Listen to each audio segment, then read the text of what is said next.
اس میں تو بظاہر یہ کوشش کی جائے گی کہ فیصلہ آ جائے کہ جس میں یہ کہا جائے کہ جی جو الیکشن ہے وہ تو ٹرائبونلز معاملہ دیکھ رہے ہیں، تو اگر کوئی دھاندلی ہوئی ہے تو وہ ٹرائبونل جانے، تو کوئی کمیشن بنانے کی ضرورت نہیں ہے۔ تو دوسرا جو معاملہ ہے 9 مئی کے مقدمات کا، اس کے اوپر بھی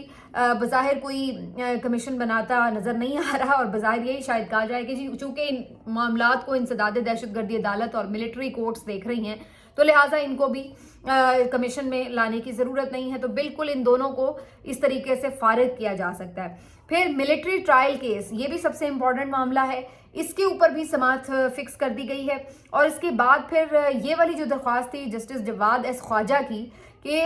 جو ملٹری ٹرائل کیس ہے اس کو اس وقت تک نہ سنا جائے جب تک کہ 26ویں آئینی ترمیم کا فیصلہ نہ ہو جائے اور اس کو سن کے مسئلہ حل نہ کر لیا جائے، تو اس والی درخواست کو بھی فکس کر لیا گیا ہے۔ تو یہ بھی اپنے طور پر بڑی امپورٹنٹ درخواستیں ہیں دونوں، اور بظاہر اس میں بھی لگ رہا ہے کہ ملٹری ٹرائلز کے حق میں ہی فیصلہ آئے گا، اور کوشش کی جائے گی کہ اس معاملے میں جس کو بھی سزائیں سنانی ہے سنائیں، تاکہ یہ بھی بیچ میں سے مسئلہ حل ہو۔ اس کے بعد جو ایک اور اہم پٹیشن ہے وہ بھی فکس کی گئی ہے، اور وہ ہے جناب سمابیہ طاہر صاحبہ کی درخواست، جس میں سمابیہ طاہر صاحبہ نے درخواست کی ہے کہ جو پی ٹی آئی کے رہنما ہیں، پی ٹی آئی خود بحیثیت سیاسی جماعت، اس کے خلاف جو قانونی کارروائیاں ہو رہی ہیں، جو کیسز بنائے جا رہے ہیں، اس کے اوپر انہوں نے کوئی درخواست دائر کی تھی، اس کو بھی سماعت کے لیے فکس کر دیا گیا ہے۔ تو اس طریقے سے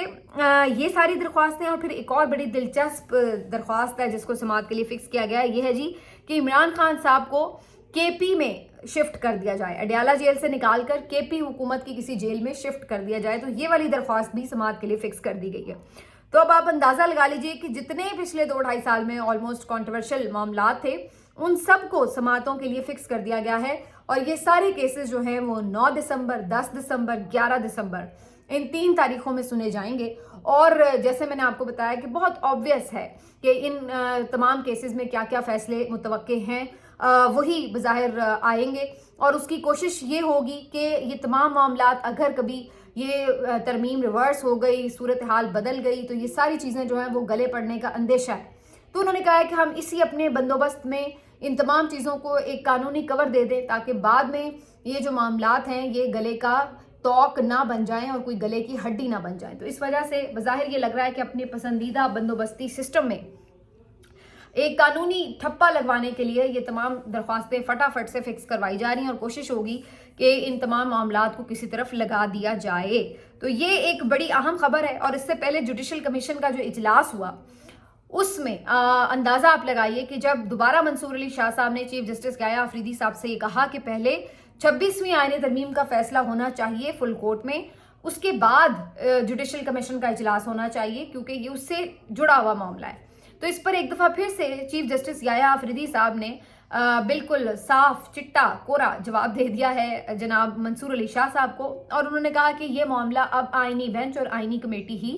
دیکھے گی۔ تو انہوں نے اس کے اوپر فل کورٹ نہیں بنایا۔ تو اب اگر دیکھا جائے تو آپ کہہ سکتے ہیں کہ اب فل کورٹ جو ہے مشکل ہی ہے کہ کبھی دوبارہ بنے، کیونکہ اب فل کورٹ آئینی بینچ کو ہی سمجھا جائے گا۔ تو اس کے بعد جو جوڈیشل کمیشن کی جو آگے کی کاروائیاں ہیں وہ اب چلتی رہیں گی، جہاں جہاں جس نے اپنے مرضی کے جج بھرتی کروانے ہیں، تو لوٹ سیل لگی ہوئی ہے، اور یہ جو حکومتی جماعتیں ہیں وہ اس وقت اس لوٹ سیل کا بھرپور فائدہ بھی اٹھا رہی ہیں۔ تو یہ ساری جی کہانی ہے عدالت کے معاملات سے جڑی ہوئی، لیکن اب سچی بات ہے ہمارا تو دل ہی نہیں چاہتا کہ ان عدالتوں سے آئے ہوئے خبروں کے ریمارکس اور ان چیزوں کے اوپر کچھ ڈسکشن کریں، کیونکہ سب کو پتہ ہے کہ سپریم کورٹ کی اس وقت حالت ہے کیا، اور یہی وجہ ہے کہ آپ دیکھ رہے تھے کہ اتنے دنوں سے کوئی اس کے اوپر بات بھی نہیں ہو رہی تھی۔ بہرحال یہ کیسز لگوائے جا رہے ہیں، اور ان کا کیا مقصد ہو سکتا ہے بظاہر تو یہی نظر آتا ہے، باقی جیسے جیسے چیزیں آگے بڑھیں گی تو آئیڈیا مزید ہوتا چلا جائے گا۔ اب آگے بڑھتے ہیں، آپ کو بتائیں کہ جی عمران خان صاحب نے آج پھر جو جیل میں گفتگو کی ہے، اور جو ان کا میسج آج ٹویٹر کے ذریعے بھی باہر آیا ہے، تو انہوں نے ایک دفعہ پھر بڑا آڑے ہاتھوں لیتے ہوئے سارے سسٹم کو اور خاص طور پر اسٹیبلشمنٹ پر تنقید کے نشتر چلاتے ہوئے پھر سے جنگل کے بادشاہ کے الفاظ استعمال کیے ہیں، اور انہوں نے بتایا کہ کس طریقے سے سارے سسٹم کو یرغمال بنایا ہوا ہے۔ جو یہ واقعہ آیا ہے 26 نومبر کا، اس کے اوپر ان کا پھر سے بہت زیادہ انہوں نے احتجاج کیا، غم و غصے کا اظہار کیا، اور پھر انہوں نے یہ کہا ہے کہ اب اس سلسلے میں انہوں نے جو کمیٹی تشکیل دی ہے، حکومت کے پاس یہ الٹیمیٹم ہے کہ 13 تاریخ سے پہلے اس جو کمیٹی ہے اس کے ساتھ بات چیت کر کے معاملات کو آگے بڑھایا جا سکتا ہے، ادروائز پھر وہ ایک کال دے دیں گے جو کہ سول ڈسوبیڈینس یعنی سول نافرمانی کی تحریک کی کال ہو سکتی ہے. اب حکومت کے پاس ٹائم تو ہے، لیکن آپ کو پتہ ہے کہ یہ حکومت بات چیت میں کتنی سنجیدہ ہے اور کتنا کہ عمران خان صاحب کو یہ ریلیف دینا چاہتے ہیں. تو بظاہر اس میں کوئی امید نظر نہیں آتی. لیکن کیا یہ سول نافرمانی کی جو تحریک ہے اس پہ اوورسیز اس طرح سے ریاکٹ کریں گے کہ ریمیٹنسز بھیجنا بند کر دیں؟ اچھا دیکھیے، پہلے تو شاید تھوڑا اس پہ شک شبے کا اظہار کیا جا سکتا تھا، لیکن آپ کو میں ایک بات بتاؤں کہ پچھلے 3-4 دنوں میں خاص طور پر جو اوورسیز کے ساتھ انہوں نے کیا ہے، جو مختلف اوورسیز پاکستانیوں کے یہاں پہ رشتہ دار وغیرہ تھے اور جو یہ لوگ زیادہ ایکٹیو تھے ٹویٹر وغیرہ پہ، سوشل میڈیا پر، تو انہوں نے جس طریقے سے اغوا کیے ہیں لوگوں کے، گھر سے اٹھائے گئے ہیں بہن بھائی یا پھر والدین، یا کچھ انہیں تنگ کیا گیا ہے، پریشان کیا گیا ہے، تو اس کے بعد جو ایک نفرت کا لاوا ابل رہا ہے نا، اس کے بعد تو مجھے شک ہے کہ یہ جو ہے نا، انہوں نے ریمیٹنسز کی اپیل کرنی ہے اگر خان صاحب نے، تو وہ لازمی اس کے اوپر عمل کر دیں گے. یعنی آپ نے ان کی جو جذبات ہیں اور بھڑکا دیے ہیں، اب وہ اور انہیں اس بات پہ آئے گا کہ یار یہ دیکھو انہوں نے ہمارے ساتھ کیا کیا. تو یہ والی صورتحال ہے. تو یہ اب مجھے نہیں معلوم ہے کہ کس طرف سچویشن جائے گی، لیکن آپ اندازہ لگا لیجئے کہ کوئی معاملہ فہمی نام کی کوئی چیز ہی نہیں ہے کہ کسی نے کوئی بات چیت کے ذریعے یا کوئی تھوڑی سی ہیلنگ ٹچ کے ذریعے کوئی معاملات کو سنبھالنا ہو، کوشش کر رہے کم از کم سنبھالنے کی، تو وہ چیز ہمیں نظر نہیں آتی ہے. اور ایسی ہی ایک صورتحال ہمیں آزاد کشمیر میں بھی دکھائی دے رہی ہے. آزاد کشمیر میں ایک لوگوں کی نمائندہ حکومت تھی، اس کو ختم کر کے اور جگاڑی سی حکومت کر کے، جس طرح دھونس داندلی سے انہوں نے پہلے بھی ادھر ادھر کر کے لوگ بنوائی حکومت، اس کے بعد سے آزاد کشمیر میں بھی چین نہیں ہے. وہاں پہ بھی ہر روز کوئی نہ کوئی معاملات ہیں، لوگ احتجاج کر رہے ہیں، سڑکوں پر ہیں. اور آج کی بھی جو صورتحال ہے وہ یہی رہی ہے کہ پہیا جام ہڑتال ہوئی ہے، شٹر ڈاؤن سٹرائک ہوئی ہے، اور لوگ بڑی تعداد میں، بہت بڑی تعداد میں، یعنی آزاد کشمیر نے تو خیر جب بھی احتجاج کیا آپ نے دیکھا ہے پچھلے دنوں میں بھی، جب انہوں نے بجلی کے جو مہنگی بجلی ہے اس کے خلاف احتجاج کیا یا سستے آٹے کے لیے احتجاج کیا، تو کتنی بڑی تعداد میں لوگ نکلتے رہے. تو آج بھی ایسی ہی صورتحال تھی، بہت میسو نمبر تھا لوگوں کا جو سڑکوں پر نکلے. اور آپ اندازہ نہیں لگا سکتے کہ ان لوگوں کی کمٹمنٹ بھی اور آرگنائزیشن بھی، کہ چھوٹے چھوٹے دیہات تک بھی اس بوائیکاٹ حصہ بن جاتے ہیں، اس احتجاج کا حصہ بن جاتے ہیں، اس اگر سٹرائک ہے کوئی تو اس کا ہڑتال کا حصہ بن جاتے ہیں. وہاں تک میسج جاتا ہے، اور یہ کونوں میں آپ کو نظر آتا ہے کہ ایک یونٹی نظر آتی ہے ان کے احتجاج میں. اور یہی چیز ان کی کامیابی کا شاید راز بھی ہے. پہلے بھی انہوں نے آپ نے دیکھا آٹا سستا کرنے پہ بھی اپنا فیصلہ من پسند لیا، بجلی بھی سستی انہیں پرووائڈ کرنی پڑی. اور اب جو ایک آرڈیننس، صدارتی آرڈیننس جاری کروایا گیا تھا احتجاج وغیرہ کے خلاف، اس کے اوپر ان کا احتجاج ہے کہ آئینی حق ہے، اس کو آپ کیسے روک سکتے ہیں. اگرچہ وہ سسپینڈ بھی کیا گیا، لیکن ان کا ڈیمانڈ اس وقت یہ ہے کہ اس کو ٹوٹلی ختم کیا جائے. تو اس کے خلاف اب اتنی پاورفل قسم کی یہ سٹرائک ہے جو 2-3 دنوں سے نظر آ رہی ہے، اور جو احتجاج بھی ہو رہا ہے. تو اب مسئلہ کیا ہے؟ مسئلہ وہی ہے جو ہر جگہ پر ہے، جو بلوچستان میں ہے، جو کے پی میں ہے، جو آپ کو اب آزاد کشمیر میں نظر آ رہا ہے، اور جو شاید اب پنجاب میں بھی آپ کو بڑے شہروں میں دکھ رہا ہے کہ ہر جگہ صرف ڈنڈے کا استعمال، زور زبردستی، چلاکیاں، ہوشیاریاں، مکاریاں، ان کے ذریعے حکومت چلانے کی کوشش ہو رہی ہے. اور اسی کی وجہ سے ہمیں یہ نظر آ رہا ہے کہ ایک بے چینی ہے، ایک عدم استحکام ہے جو آپ کو ہر صوبے میں نظر آ رہا ہے. کیونکہ جب تک آپ اپنے لوگوں کو اپنے ساتھ جوڑیں گے نہیں، جب حکومت لوگوں کے ساتھ جڑی ہوئی نہیں ہوگی، تو کیسے ریاست آپ چلائیں گے آگے؟ یہاں پہ پرابلم یہ ہے کہ حکومت کسی اور سیارے کی لگ رہی ہے، کوئی ایلین حکومت ہے، اور جو لوگ ہیں وہ ٹوٹلی اپنے آپ کو بالکل ڈپریسڈ اور اس طرح سے فیل کر رہے ہیں کہ سپریسڈ ہیں. اب اس چکر میں جب وہ کچھ اس کے خلاف بات کرتے ہیں یا بولتے ہیں، تو اس کے بعد بجائے اس کے کہ ان کو کسی طرح انگیج کیا جائے، کچھ ان کے مسائل کا مداوع کیا جائے، الٹا ان کے اوپر مزید ڈنڈا چلایا جاتا ہے، مزید ان کو ڈرایا جاتا ہے، مزید ان کو دھمکایا جاتا ہے، جس کی وجہ سے جو احتجاج ہے وہ مزید شدت اختیار کر جاتا ہے. اور یہی وہ ایک سائیکل ہے جو ہمیں نظر آ رہا ہے کہ جس کی وجہ سے ایک سٹیبلٹی نام کی چیز جو ہے وہ کسی جگہ پہ نہیں ہے.